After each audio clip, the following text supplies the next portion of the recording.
Assalamualaikum warahmatullahi wabarakatuh. Selamat datang kembali di channel cerita film ngawur. Apa kabar teman-teman semua? Semoga selalu diberi kesehatan dimanapun kalian berada.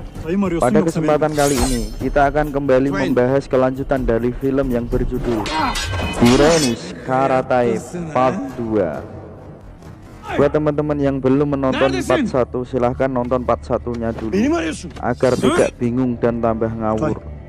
Oke, sebelum kita masuk ke dalam alur cerita filmnya, jangan lupa subscribe channel ini karena subscribe itu gratis, dan agar saya juga makin semangat untuk bikin konten cerita-cerita film lainnya.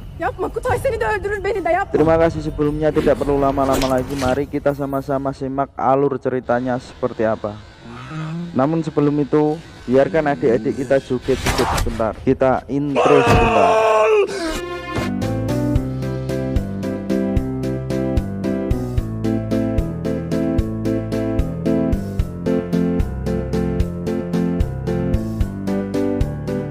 Udah adik-adik, udah waktunya tidur.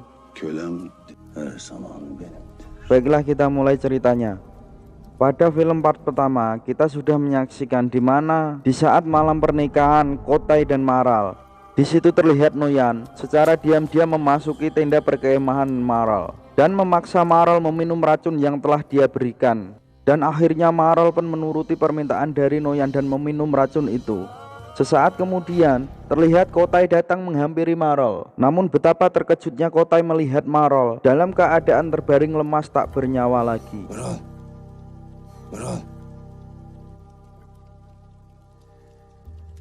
Seketika itu pula, Kotai pun mengetahui siapa yang sudah memberikan racun itu kepada Maral, hingga membuat Maral meninggal. Karena Kotai menemukan sesuatu yang tertinggal di samping mayat Maral. Itu adalah benda yang dimiliki oleh Noyan. Dengan rasa marah yang luar biasa, Kotai pun secepatnya segera menghampiri Noyan di perkemahannya dan melemparkan benda milik Noyan yang sudah tertinggal di samping mayat Maral.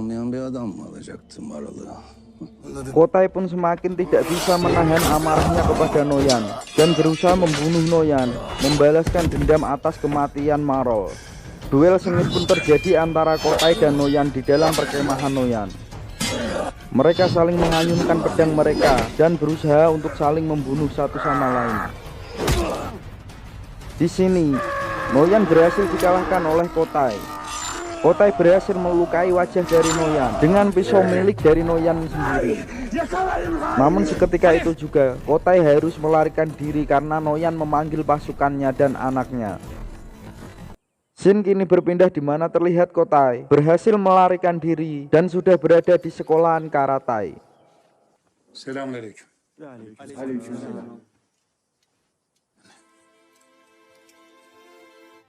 Di sini terlihat Karatai mengajak Kotai ke suatu tempat dan berbincang-bincang mengenai masalah yang sedang dihadapi oleh Kotai, yang menyebabkan Kotai harus kabur dari Noyan.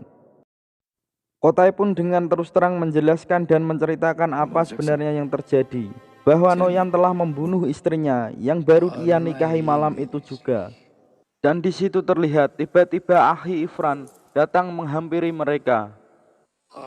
Di sini Karate pun menjelaskan kepada Akhi Ifran bahwa Kotai telah kabur dari tenda Noyan.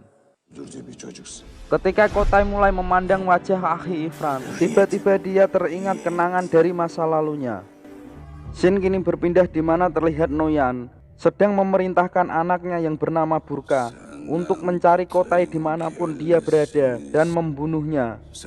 Tapi selain itu, Burka pun diperintahkan untuk merebut sebuah peta yang sekarang ada di tangan Akhi Ifran. Scene kini berpindah di mana terlihat Akhi Ifran dan Karatai mendatangi Gubernur Asfahani. Di sini mereka berusaha menyadarkan Gubernur Asfahani untuk kembali kepada Konya dan meninggalkan Noyan. Namun terlihat di sini Gubernur Asfahani makin keras kepala, tidak ingin meninggalkan Noyan. Burası Türk yurdudur kardinal. Biz buraya konak için geldik. Noyan'da. Scene kini berpindah terlihat di mana Noyan sedang berusaha menyembuhkan dan menghidupkan Maral kembali.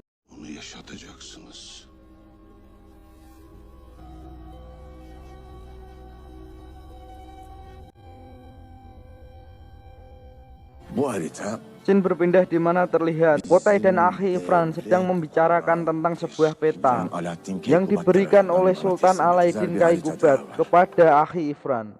Namun sebagian dari peta itu ada di tangan bangsa Mongol saat mereka menyerang Khorasan. Di sini Akhi Ifran juga mengenalkan Kotai kepada muridnya yang bernama Sadr Eden. Di sini Kotai juga bercerita kepada Akhi Ifran bahwa dia mengetahui di mana Noyan menyembunyikan bagian dari peta itu, yaitu di sebuah gua yang sudah dijaga dengan ketat. Dengan segera mereka mendatangi dan menyerang gua itu untuk mendapatkan peta itu kembali.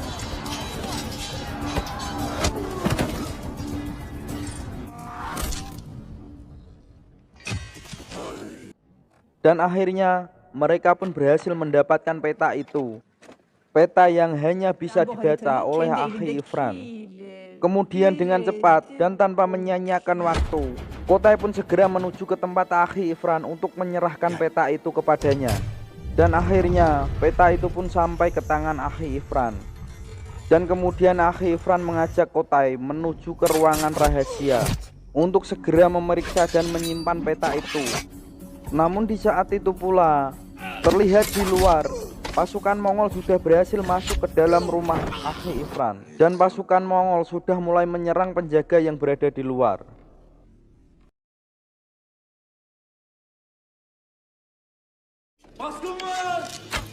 Dan dari dalam ruangan itu Akhi Ifran dan Kotai mendengar keributan yang ada di luar. Akhirnya Burka dan anak buahnya pun berhasil menjebol pintu gerbang dan mulai menyerang pasukan yang mencoba menghadang mereka. Dengan cepat, Akhi Ifran dan Kotai pun mengamankan peta itu, lalu segera keluar untuk menghadapi Burka dan anak buahnya. Sedangkan keadaan di luar, pertempuran sengit pun sudah tak terelakkan lagi. Kedua belah pihak saling baku hantam dan saling membunuh satu sama lain. Namun di sini terlihat Burka dengan liciknya berhasil menyandra seorang tentara wanita dari Konya. Dalam keadaan yang sudah tersudut seperti itu, Kotai pun mengambil peta itu dan menyerahkannya kepada Burka. Namun Burka tetap saja menyandra dan membawa Akhi Ifran ke perkemahan Mongol. Scene kini berpindah di mana Marol terlihat hidup kembali. Dan tetap saja yang diingat Marol hanyalah Kotai.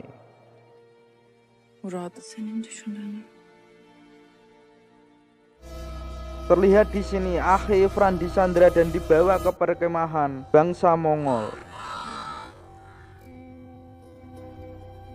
Dan terlihat di situ Burka membawa Akhi Ifran ke hadapan Noyan dan menyerahkan peta yang berhasil direbut dari Akhi Ifran kepada Noyan.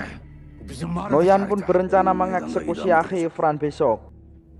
Dan kabar itu pun segera dibocorkan oleh anak Akhi Ifran, seorang wanita, kepada Kotai.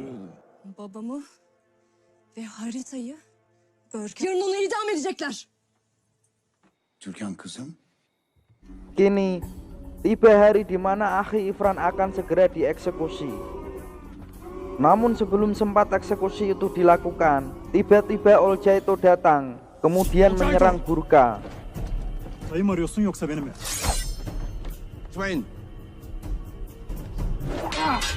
Namun sayang, di sini Olcaito berhasil dikalahkan oleh Burka. Dan tanpa Kotai sadari, ternyata semua itu adalah jebakan yang sengaja dibuat oleh Noyan untuk mereka. Karena sebenarnya orang yang akan dieksekusi itu bukanlah Akhi Ifran, melainkan orang lain. Namun di sini Kotai berhasil menyandra Burka. Namun lagi-lagi Noyan pun menggunakan Marol untuk mengancam Kotai agar melepaskan anaknya Burka. Dan di saat yang bersamaan, Karate juga berhasil membebaskan Akhi Ifran dari ikatannya. Kotai pun di sini heran melihat Marol yang masih hidup. Namun tiba-tiba Turkan melepaskan anak panahnya ke arah Marol. Di saat yang bersamaan pula, Kotai pun menghabisi Burkan dengan kampak yang ada di tangannya. Kematian Burkan benar-benar membuat Noyan seperti orang gila.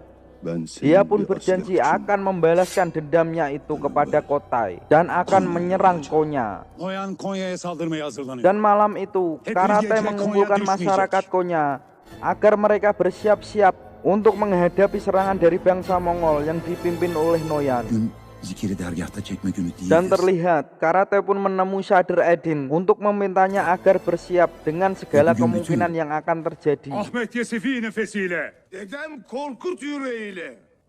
Yahu! Di sisi lain, terlihat Kotai dan Aliajo mendatangi perkemahan Noyan dan mengambil kembali peta yang sudah direbut oleh Noyan.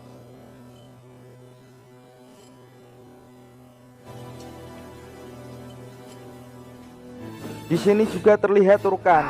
Dia mendatangi Gubernur Asfahani dan berhasil melumpuhkan penjaganya satu persatu.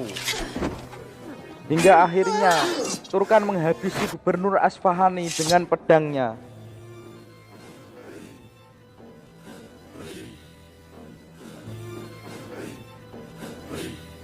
Scene kini berlanjut di mana terlihat Karatai datang menghampiri Noyan dan pasukannya yang sudah bersiap untuk menyerang Konya.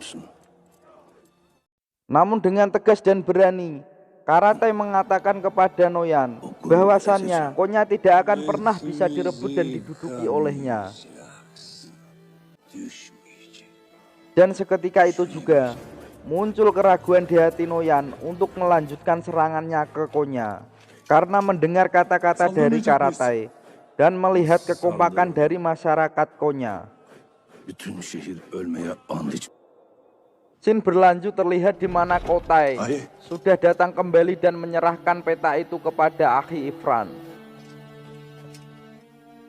Di sini Akhi Ifran meminta kepada Kotai untuk pergi menyerahkan peta itu ke Ertugrul dengan keputusan yang tersegel Gie Sedan. Dan di sini juga Akhi Ifran mengatakan kepada Kotai bahwa sebenarnya ayah kandung Kotai adalah Emir Jalaluddin Karatai. Celalettin Karatay.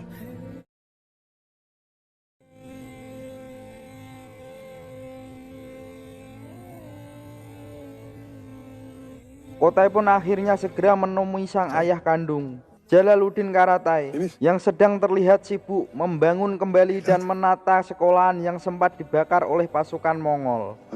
Dan Kotai pun akhirnya meminta restu kepada ayahnya untuk berangkat mengantarkan peta itu ke Ertugrul. Dia pun segera berangkat meninggalkan ayahnya Karatai. Karatay Medresesi 600 yıl hayat sürecek bir imparatorluğun oldular. Dan film pun tamat. Bersamaan terlihat Kotai sudah sampai dan menyerahkan peta itu kepada Sultan.